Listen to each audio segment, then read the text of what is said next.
This is a longer video than usual, so if you're someone who doesn't like a lot of talking, you can turn the sound down and turn the subtitles on, and then that way you can just read what I have to say.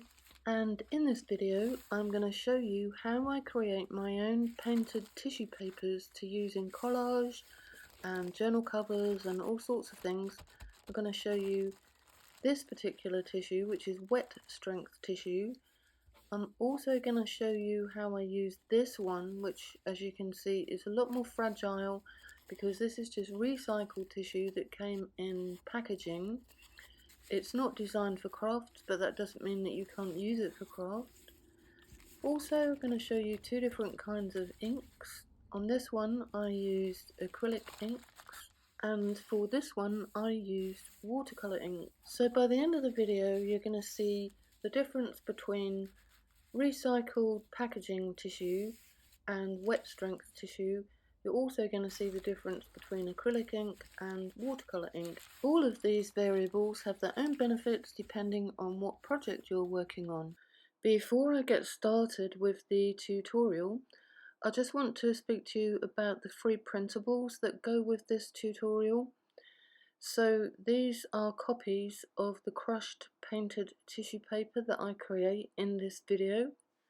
So for anybody that hasn't got the time to create what you see me make here, you can go ahead and download the 3 printables, and then towards the end of the video I'm going to show you exactly how you can use these to create journal covers that look very much like the crushed painted tissue paper that I create in this video. So just bear in mind that is another option for creating journal covers. So towards the end of this tutorial I am going to show you a technique that you can use with your 3 printables once you've printed them out to turn them into something that's a step beyond being just an ordinary print that you've got off your printer. I think you'll love this, so stay to the end and you can find out exactly what you can do with these 3 printables. I show you how you can still get this lovely texture into your journal covers to make them look like faux leather, even though these are prints and not the actual crushed tissue. Look at that lovely texture. So it is achievable even with a 3 printable, and I'm going to show you how. And I also tell you how to get the 3 printables. It's really easy and they are completely free. And now we get to the crushed painted tissue paper. So why exactly do I create these painted tissue papers? Well, I use them mainly in collage and art journaling, but in this video I am showing you another way that I use my papers, and that is to create art journal covers. So you're going to see me actually create some painted tissue, and then I use it to create these journal covers. So if you're interested in learning how I do the whole thing from start to finish, from blank tissue to finished journal covers, stick with me to the end and you will know. And before I start, I also want to say that this is my way of doing things, not necessarily the only way. I started off with this piece of ordinary tissue paper that you get in shirt packaging. This one came from a shirt that my husband bought from Next, I think it was.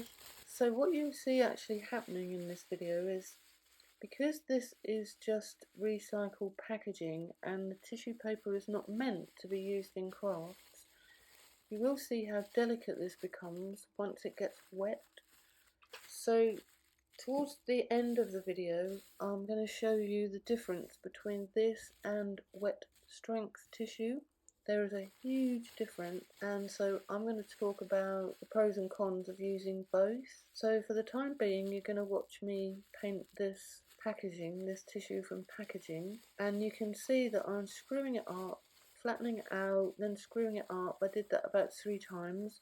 You do have to be really gentle when you do this because, as I said, it's not meant for crafts, and if you're not careful it will break and split. And once it gets wet, when you start to paint it, it becomes even more delicate, but it is doable. You will see that I did successfully paint this paper and I did successfully use it in an art project. So that's what you do. You screw it all up to get this lovely texture, which you will need for the next step. I then used these Ecoline watercolour inks. Now I ordered these online. I think I got them on Amazon, and I do love these inks. I use them a lot in my projects. If you shop around, you should be able to get them, hopefully, from your local art and craft store. I used this glass cutting mat. Possibly not the best idea. I think maybe it's probably a good idea to have something absorbent underneath, but there's fors and against both, really. It did get a bit messy under there, but if you have got plastic or glass under there, then obviously the cleanup's easy. So I just gave the paper a very light misting, very, very light. And then I started to drop colour on there, and spraying it first just gave the ink somewhere to run. It made it more runny, and of course, because I screwed it all up beforehand and made this lovely texture, there was channels for the ink to run into.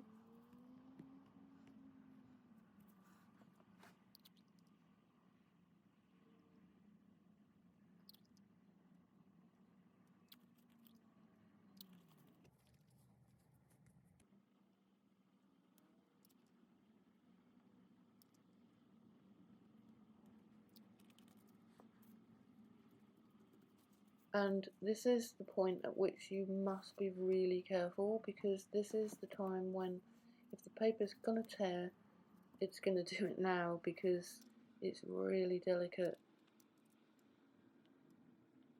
There's a huge difference in the way the wet strength tissue that you'll see me use later, there's a huge difference in the way that performs as opposed to this tissue that is just random tissue that I had from packaging. I quite like this tissue from the packaging though, because it is very delicate, and if you can manage to get through the project without completely tearing the whole thing up, it is worth trying to persevere with it, because the end result is slightly more delicate than wet strength tissue. They've both got their good points.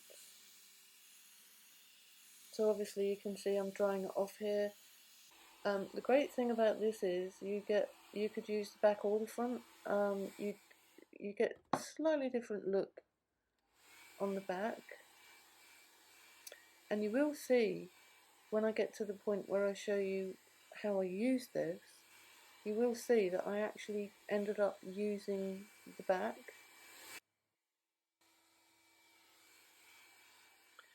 You can see up in the top right hand corner there is a hole where I somehow managed to rip the paper. I don't know, I don't even remember it happening, but that's what I'm saying, that, you know, is so delicate that these rips, I think there's another one down there at the bottom, they just appear, and unless you're using wet strength, these holes just appear. You can repair them, it's not the end of the world. You'll see later when I actually ripped it a bit more when I was using it in my project, but I repaired it all. It was not a problem. So once this was bone dry, I actually screwed this up some more to get some more texture in there, and you do need to make sure that it really is bone dry.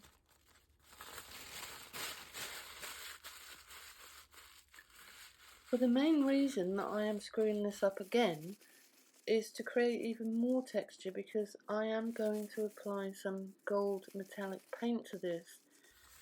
So the reason that I want so much texture in there is because it's the bumps and ridges and the creases that you apply the paint to. So if you can imagine, this surface is it's like a miniature mountain range. You are just going to put the gold paint on the peaks, if that makes sense. So you see in a moment that I apply the paint to my finger, and then very, very, very, very lightly, so you're hardly touching the paper, you rub the paint over the surface, but you only want to get the paint onto the ridges, the raised ridges. So that's what I'm about to do now. I just put mine straight down onto the plastic tablecloth I'm using. I didn't know where any of my paint palettes are. I got loads of paint palettes and I never know where they are. They're all over the place. I was actually doing this in my camper van. This summer I've actually, anything that I do creatively, I'm really enjoying just being out and about in the van. So can you see that? It's very, very, very light on my finger there. You don't want to douse your finger in paint, and then you barely touch the paper. It's just so you can feel those ridges. It takes a while, you've got to be patient, but if you try and blast paint all over it, it gets all splodgy and horrible, and the effect is not the same. So yeah, you just need to be really patient if you want to cover the whole thing.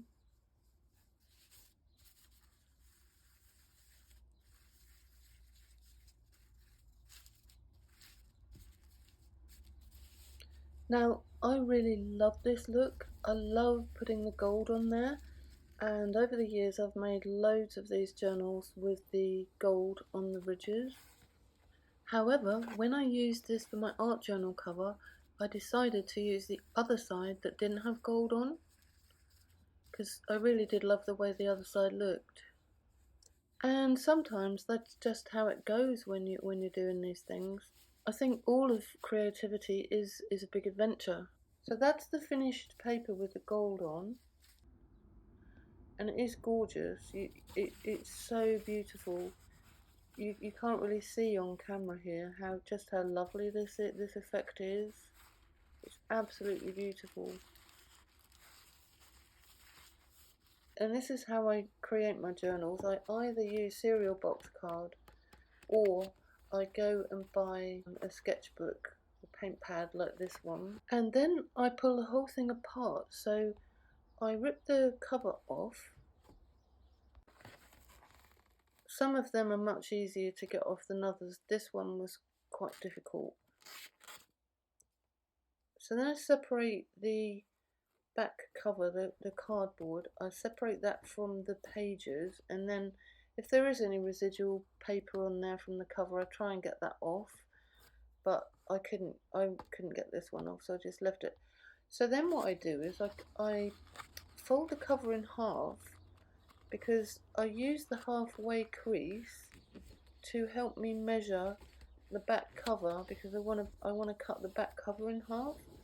I'm not brilliant at using a ruler. I'm not brilliant at measurements at all. So I find this way is really easy.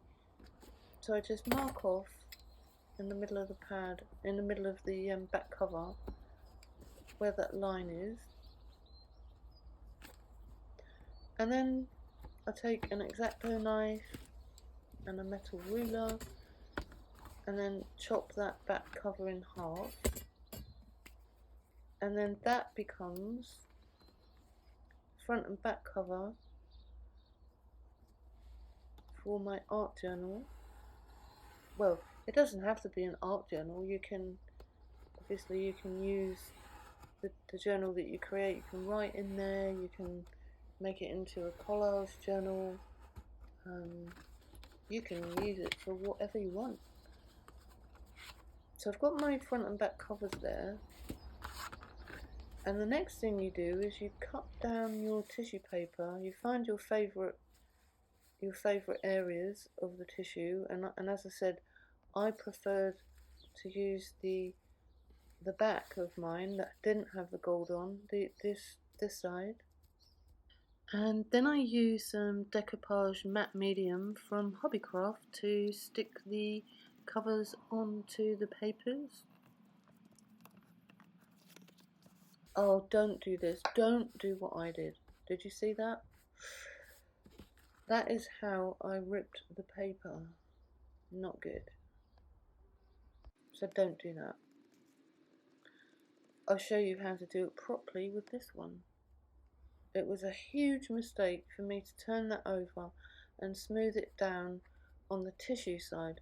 This is how you should do it. Use a brayer on the cardboard side and push down really hard as you roll. But even then, look, I have got a tiny hole there, but I did cover that up. So I did repair all of those little rips. You can't see them in the finished journal. Oh, look at that, I was so cross with myself. But all you do is you for those big holes there, I just patch them up with other bits of the tissue. So mitre the corners and make sure that you leave a centimetre from the corner to where the edge of the paper is, otherwise you will end up not having enough tissue to wrap over. And when I stuck these edges down, I forgot to turn the camera on. Sorry about that. What I did to cover up that hole, I ripped a piece of tissue off a spare piece and I turned it the other way up so the gold would show, and I stuck it down the edge, which is where the stitching is going to go when I bind it. But look at that, can you see?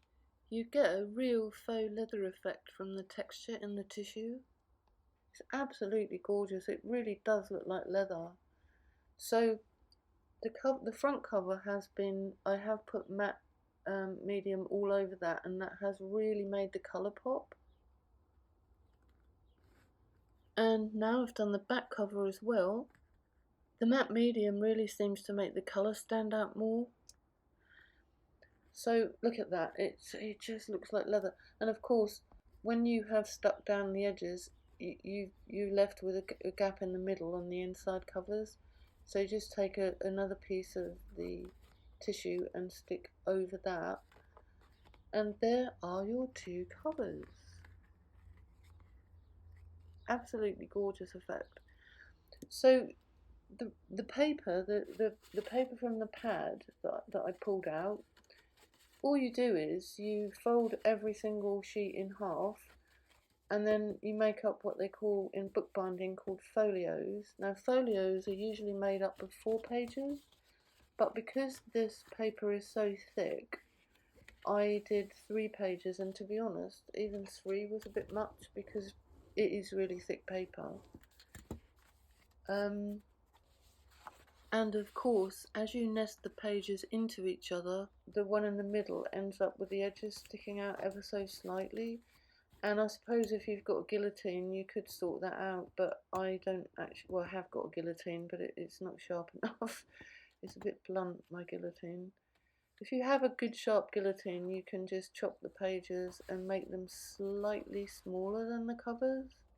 That would be the ideal, to have the journal pages slightly smaller than the cover. So again, I am using my brayer to really crease those pages. Now, I'm not actually going to be showing you how to do the binding, and the reason for that is because there are loads of people that are much better at it than I am, and there are lots of really good videos out there already. So if you don't know how to bookbind, check out the link in the description and go and watch the tutorial, because it is a very, very good tutorial. So here's all the folios now ready to be bound, but they do need stitching holes to be punched into the spine. So how do we do that? To make it really easy, you need one of these, a bookbinding cradle. Now, I think the company that I got mine off, I don't think they make them anymore, but there's loads of people on Etsy and Amazon. If you Google bookbinding cradle, lots will come up. And if you're going to do bookbinding, you really do need one of these. So first you need to make a guide, as I've done here, for exactly where you want the holes to be, and then you just use this guide on every single page to make sure that your holes are all in the right place. And without this gadget, it is really tricky to get all the holes punched and lined up properly. So that's all you do. You make yourself a guide, as you can see I've got there, and then you just position each page on the bookbinding cradle, and you use your guide every time to make sure that you're getting the holes in the same place on every single page. This makes bookbinding so much faster. I can't tell you how glad I was when I found this gadget, because I do make a lot of notebooks and this really makes the whole process so much easier. It didn't take me long at all to get all my pages punched. So yeah, if you just do an online search for bookbinding cradle, I will have a look and see if there's any on Amazon, and if there are, I may even have one actually in my Amazon shops, but I will have a look before I put this video out and make sure that there is something on there that you can have a look at. So that piece of black tape down the middle of the bookbinding cradle, I put that there. It doesn't come with black tape on there, but I just found it a lot easier. It was a tip that I learned from somebody else in another video about bookbinding, because obviously those two pieces of wood that make the V, there's a tiny gap down the middle there where the pokey tool that you use goes through, and for some reason that black tape just makes everything more stable somehow. Okay, so I hope I've made it clear how you use this bookbinding cradle and how much easier it makes things. And there are all the holes neatly punched. And of course the next thing you need to do is punch holes in the back and front covers in line with the folio holes. And here is mine fully bound now, and as I said, go to the description of this video and there you will find a link to a video by someone who calls her channel Sea Lemon. She has a Coptic binding tutorial and it's very, very good. It's better than I could do. I think I have got a Coptic binding video somewhere on my channel. I'll have a look. If it's still there, I will leave a link in the description to mine as well. But really, Sea Lemon, her tutorial is the one that I refer to if I ever forget what I'm supposed to be doing. I do make loads of these notebooks and journals, but sometimes if I haven't made one for a while, I do forget how to do the stitching, and I always refer back to the Sea Lemon video. So now I'm going to move on and I'm going to show you what happened with the wet strength tissue paper and the acrylic ink. I got it on Amazon's UK website because that's where I live, and there was 10 sheets in the pack and the sheets measure 27 by 19 inches. But for the purposes of this video, I chopped one sheet up into 4 separate sheets. It just made it much easier for me to handle. And for those 10 sheets, I paid £5.49. And I know you can get 60 sheets for around about £16.95. So it's really good value for money. And it's lovely paper. It's shiny on one side and rough on the other. And I did my painting onto the rough side. There's 4 sheets that I've cut up. When I did the painting onto this paper, this time I put a piece of white card underneath the paper. So I used a plastic sheet, I think that's like a placemat or something that I just use for, as you can see, I often use that with artwork on top. So I just placed the card underneath just to see what would happen, really, to have something more absorbent underneath rather than just, you know, the glass tray I had before. So I'm not really sure which was better. Probably having something absorbent. So yeah, this wet strength tissue, you don't have to be so gentle with this. So instead of the watercolour inks, this time I used some acrylic inks that I got from the Works in the UK.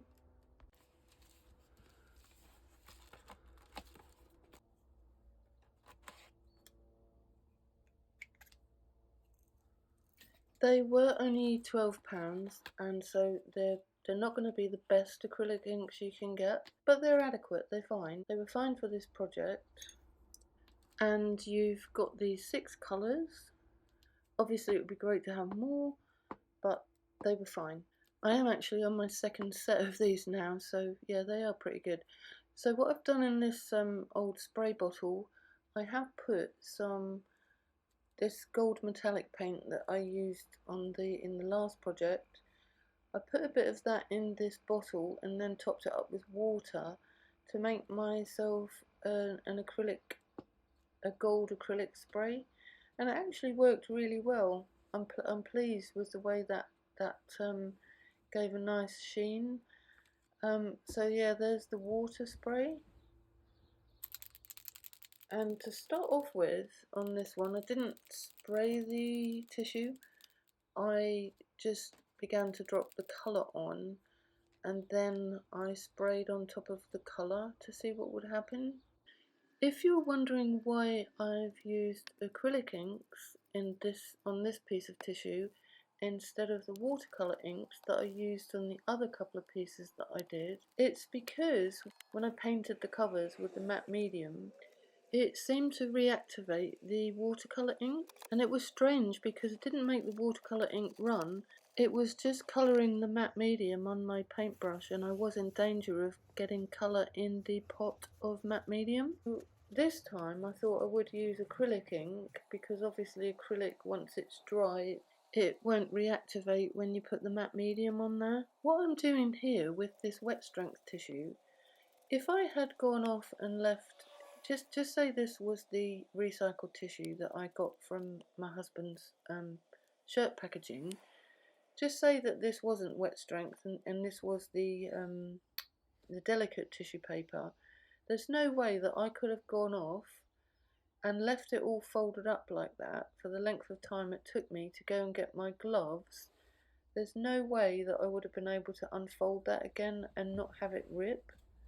And this is the obvious benefit of this wet strength tissue, is that it's so much more robust. You can do so much more with this. So yeah, I really do love this wet strength tissue, and I think I am going to use it a lot more, because look at this. I wanted to lift this piece up so that I could get the card out from underneath, and there's no way that I would have been able to do that with the delicate tissue paper. It would have just disintegrated probably on my hand. I just decided to carry on without that card underneath. Another thing that this wet strength tissue is good for is gel plate printing. Although I have used the delicate tissue on the gel plate and it stood up fine, this wet strength tissue was very easy to use on the gel plate, but I won't go into that right now. I'll do another video on that some other time. But these are the results from the wet strength that I got from my gel plate, and actually I used watercolour inks on the tissue rather than the acrylic inks, and I was quite pleased with the outcome. So yeah, definitely have a go on the gel plate if you want to. If you don't have a gel plate and you're not sure what I'm talking about, as I said, I will do another video showing you how I did this on the gel plate, and also another technique for using tissue on gel plate. But I have a friend who, the one that tipped me off actually about using wet strength tissue, who uses hers on the gel plate. She's made a fantastic lampshade from wet strength tissue, and she painted that on the gel plate, so that's worth bearing in mind. I mean, you can actually build models from this stuff, so it's strong. Yeah, I'm just helping to dry it off now using the hairdryer. It does dry very quickly. This tissue does dry really quickly. And by the way, this is not my hairdryer. No, this is a hairdryer, but I just keep it for drying paint. It doesn't go anywhere near my hair. This is what it looked like when it was completely dry. You can see the gold sheen on there. It's quite hard to pick up with the camera actually, but it's there. You can see it shines in the light when you turn it different ways. It's absolutely beautiful.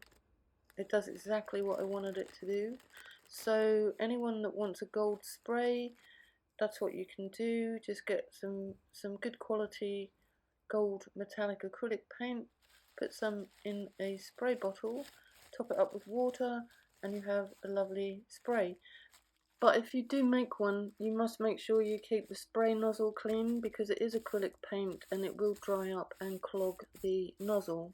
Yeah, so as you can see, I've screwed it up and smoothed it out.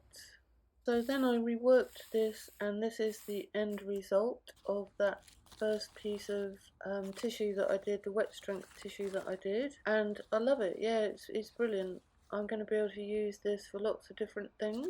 As I said, I will show you another use for this in a future video. And it's not as delicate as the recycled tissue, this one. It's not as delicate as that. So they both have got their own good points. So I'm still going to carry on using the more delicate tissue, and I'm looking forward to using more of the wet strength. So if you have any bits and pieces left over from if you do make a journal like I did, these are the bits and pieces that I had left over. Do hang on to them, because you can use them in your art journals and collages. And this is another one that I did on the wet strength tissue. I quite like this one, and I am going to do a video fairly soon to show you what I did with this, how I used this. Just bear in mind, I think I did say this before, your end result, the finished result when the tissue is dry, is going to look a lot different to how it does when it's wet. It comes out with a much more muted effect once dry. And as I said at the start of this video, there are free printables that I made from this crushed painted tissue. So if you go over to www.funcraftstodoathome.com, and over there you will find a link to the free printables. There's 3 altogether, and they're in JPEG form and also PDF.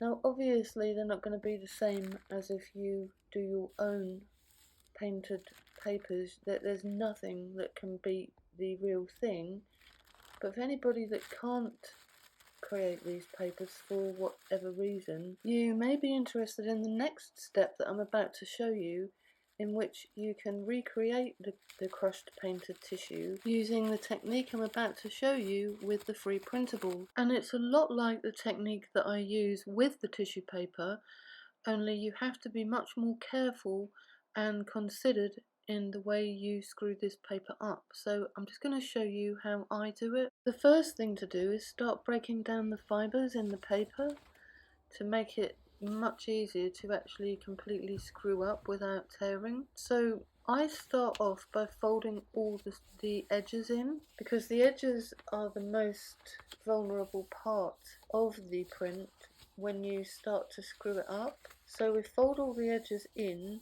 and every time you make a fold, you're breaking down the fibres in that paper. So fold all the edges in, then fold it up like you see me do here, because it is beginning to break the fibres. Can you see that? I'm just working the paper in a way that won't tear it. Just keep in mind all the time that you're trying to break up the fibres that hold the paper together, but you don't want to rip it. And you just keep on doing that. You just keep making what I call safe creases in the paper. See that? You can see I've begun to break it all up. And then turn the paper over and do it all over again. Make more folds. Try to make folds where you haven't got folds already. And gradually, as you fold, the paper is going to become more and more pliable until you reach a point where you can actually screw the whole thing up without running the risk of breaking the edges, splitting the edges. Okay? So it's gradually getting softer. The idea is to have the paper to be really pliable and lots of tiny creases in there, so that when you cover the journal covers with this paper, you're going to get that faux leather look that you get with the tissue.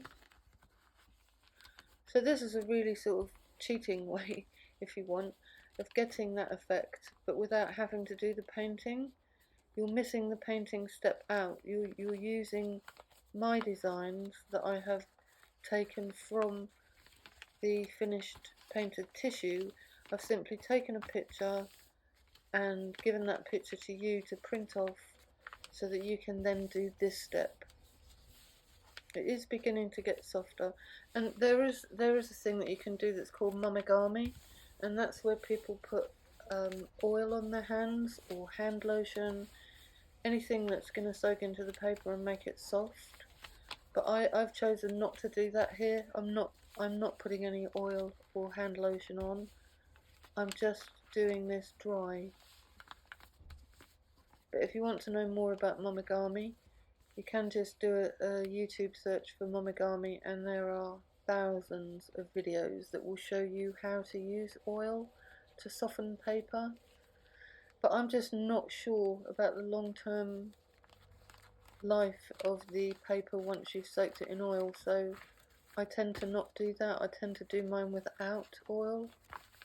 I haven't tried it, so I'm not sure how momigami paper would stick onto the boards. It's probably fine. I'm sure there's people that have done that, but I just chose not to use any oil this time.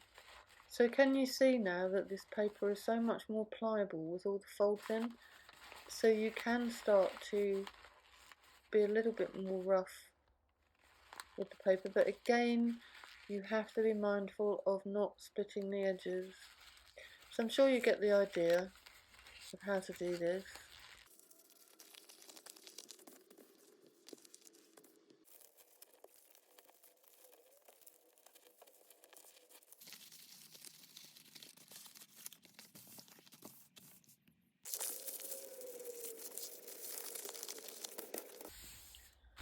And it does end up looking very different to the original print. Obviously it shrinks slightly because of all the creases, but it does become much more like the tissue paper that we're trying to copy. You can carry on doing this as long as you want to. Just keep on screwing and folding until you have something that you're happy with.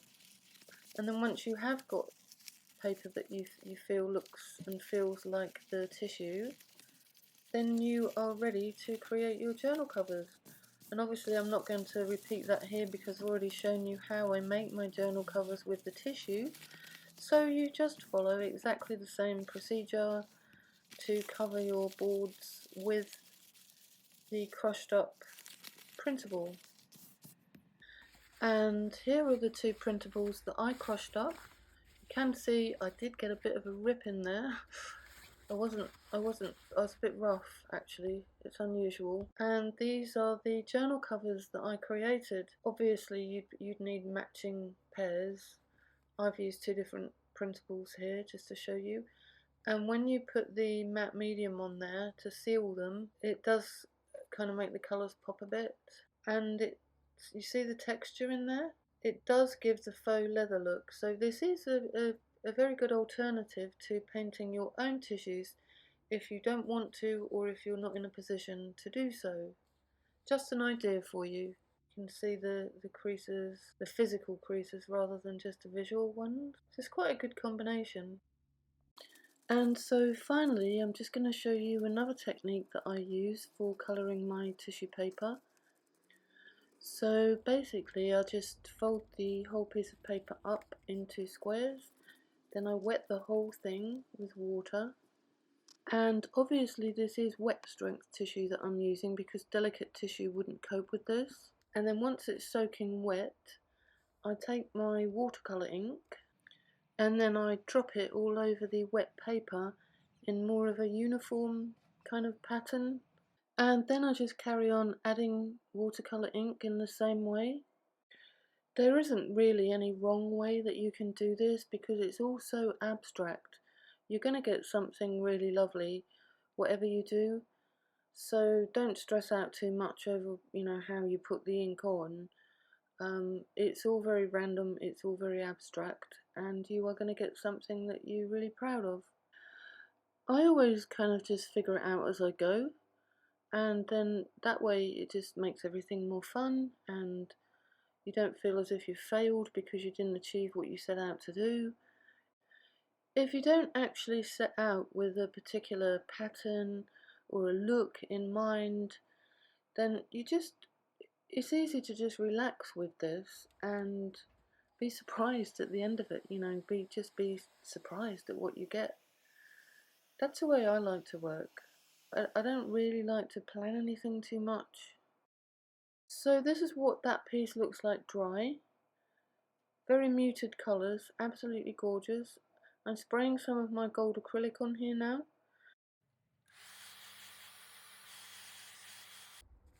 And there it is with the gold on there. Just gives it that lovely golden sheen.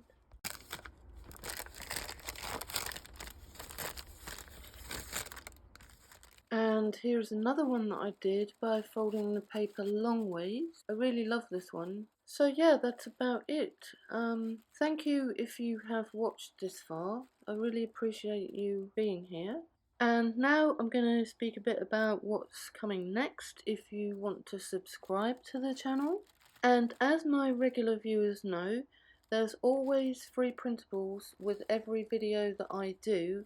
Even if the printables are not related to the video, I still give them away on my website every time I do a video. Now, some time back I did promise that I was going to do a video showing you how to make a really brilliant paper bead rolling tool, because up until a short while ago I used to manufacture my own paper bead tools, which I've been selling for absolutely years, and you can actually see me using one of my tools in this clip.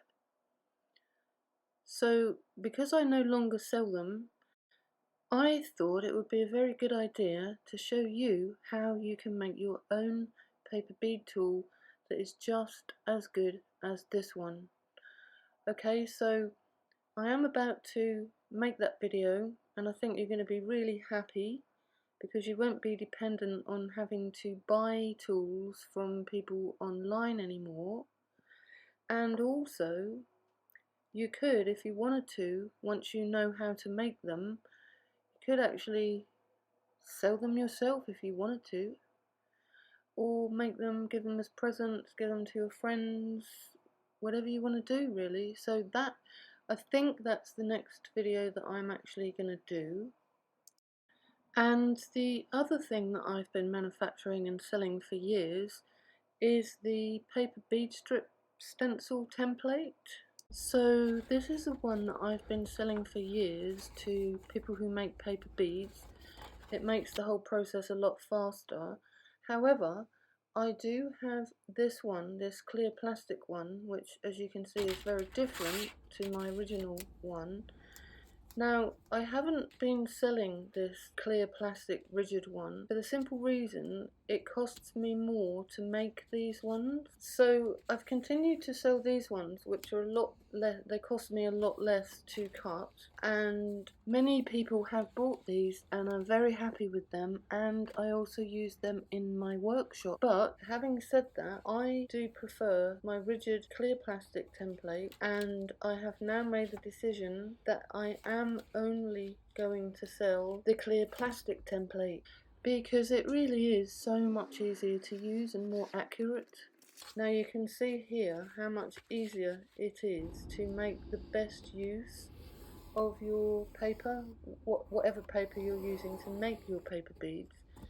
Having the clear plastic does make it much easier to draw out your strips and get them as close to each other as you possibly can to make the best use of the paper. So these clear plastic templates are going to be available very, very soon. The only thing that's holding me up right now is the packaging. So once that's sorted, they will be available, and when I launch them I will be doing a video to let you know that it's launched. They are going to be around £18 plus postage. So they are a bit more than the flexible white one that I have been selling all these years. But regardless of that, I really do think that these are going to be a better option for bead makers. And I'm no longer making the flexible white version anymore anyway. So this paper bead strip template is going to be the only one that I sell now. So watch out for that, because that's a video that's going to be coming up very soon. So that's about it really for this video. It's a long one, and I do appreciate if you have watched this far. As I said before, please consider subscribing here if you think you might like the videos that I have coming up in the future. There's always free printables, and I've got loads of them in the pipeline for you. So watch this space. I will be back very soon with the paper bead tool video, and I think you're going to love that one, and also the launch of this template. I'm going to end this video here, and again, thank you for watching. If you have any questions, please leave a comment underneath and I will do my best to answer. As I said, go over to my website, which is www.funcraftstodoathome.com, and you'll be able to get the free printables. So that's it then for now. And until next time, take care, and for those of us that are in the summer season right now, enjoy the rest of the summer, and I will see you soon. Bye!